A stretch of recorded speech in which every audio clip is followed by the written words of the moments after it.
19 বিধি অনুযায়ী আমাদের রেজাল্ট দিতে হবে এবং আমরা সবাই যারা অ্যাপ্লাই করেছিলাম সবাই ওই সার্কুলার দেখে অ্যাপ্লাই করেছিলাম যে এটা 19 বিধি অনুযায়ী পরীক্ষা হবে এবং রেজাল্ট হবে। সেইভাবে আমাদের চূড়ান্ত পরীক্ষার ফলাফল হয় 31 অক্টোবর। তার পিছনে আমি একটু যাই।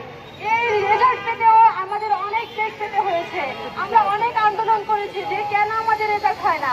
প্রথম ধাপ এবং দ্বিতীয় ধাপ 2 মাস 3 মাসের মধ্যে তারা নিয়োগ পেয়ে গিয়েছে রেজাল্ট সহ, তাহলে আমাদের কেন এত দেরি হচ্ছে?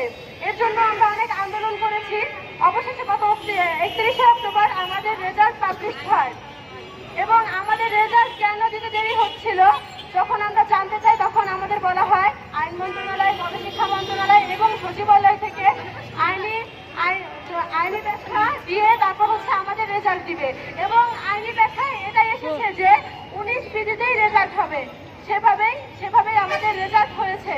আমরা গত 24 নভেম্বর আমাদের জেলা অফিসে কাগজপত্র জমা হয় এবং আমাদের 5 ডিসেম্বর প্রতিটা জেলা অফিসে জয়েনিং এর কথা ছিল, কিন্তু আমাদের এই রেজাল্টের বিপক্ষে 31 জন রিটকারী রিট করে। সেই রিটের অনুযায়ী প্রথমে আমরা অধিদপ্তরের সাথে অ্যাডেড পার্টি হয়ে প্রথমে আমরা আপিল বিভাগে যাই, সেখান থেকে আমাদের সুপ্রিম কোর্টে পাঠাই এবং সুপ্রিম কোর্ট হাইকোর্টকে নির্দেশ দেয় যে 25 জানুয়ারির মধ্যে এটা নিষ্পত্তি করতে হবে। কিন্তু এর মধ্যে 8টা শুনানি হয় এবং গত 14 তারিখে আমরা একটা শান্তিপূর্ণ মানববন্ধন করি। সেখানে আমাদের মাননীয় উপদেষ্টা বিধান স্যার উনি আমাদের আশ্বাস দিয়েছিলেন যে আমরা তার অংশ 6531 জন একজনও বাদ যাবে না এবং কি সে এটাও বলেছিলেন যে আমরা সুপারিশ প্রাপ্ত না, আমরা অনুমোদন প্রাপ্ত। যদি আমরা অনুমোদন প্রাপ্ত হই তাহলে কেন আজ এই রায় হাইকোর্ট দিবে? কেন আজকে আমরা এই রাজপথে দাঁড়াবো? আজ তো আমাদের স্কুলে থাকার কথা।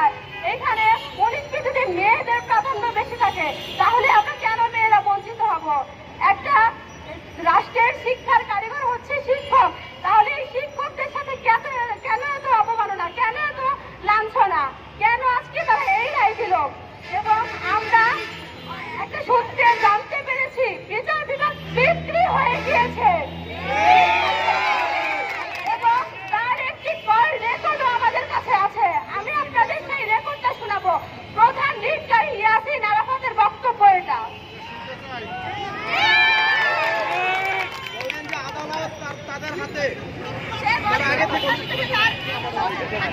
আমরা কি এমন স্বাধীনতাই চেয়েছিলাম?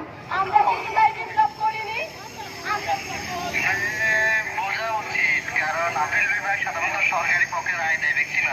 আচ্ছা আচ্ছা, এটা ওই মাইক বন্ধ করে দিচ্ছে না, এটা ইতিহাস লগ্ন থেকে এমন। আচ্ছা আচ্ছা, হ্যাঁ, এমন এক ডিফিকাল্ট ব্যাপার হচ্ছে যে রায়টা সরকার পক্ষ দিতে পারতেছে না, কারণ এটা সম্পূর্ণ আমাদের আমলে।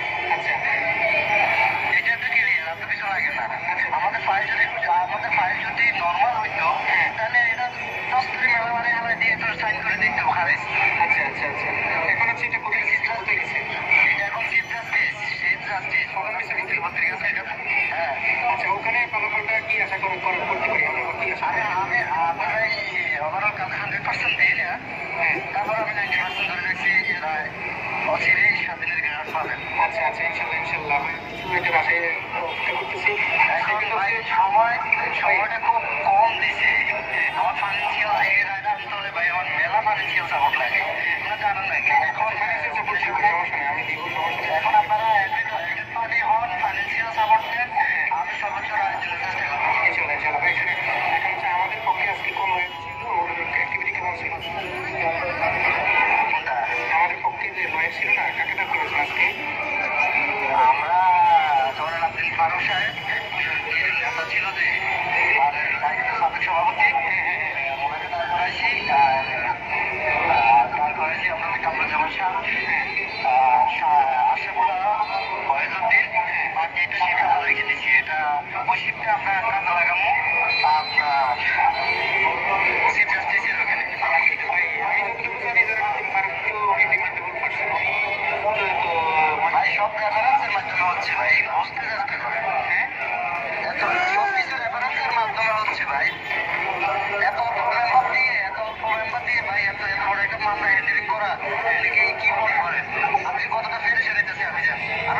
35 ফর্মের মাথায় খেয়ে ফেলছি।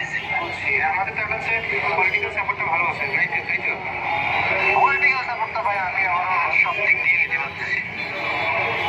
আচ্ছা ভাই, এখন হচ্ছে সোমবারে কি আশা করা যায় সেটা বলেন ক্লাস। সোমবারে ভাই আমি তো 100% দেবো না, তবে 90% এখন পর্যন্ত আমাদের আমলে আছে। আমি আপনাদের বারবারে বলছি, যারা বলে গেছি সবকিছুই 100% হাতে রাখলাম। আচ্ছা ভাই, এখন আমাদের পক্ষে বলতে মানে বিষয়টা কেমন আছে? এটা কি মানে বাতিল নাকি হচ্ছে চলবে, আপনি বলেন।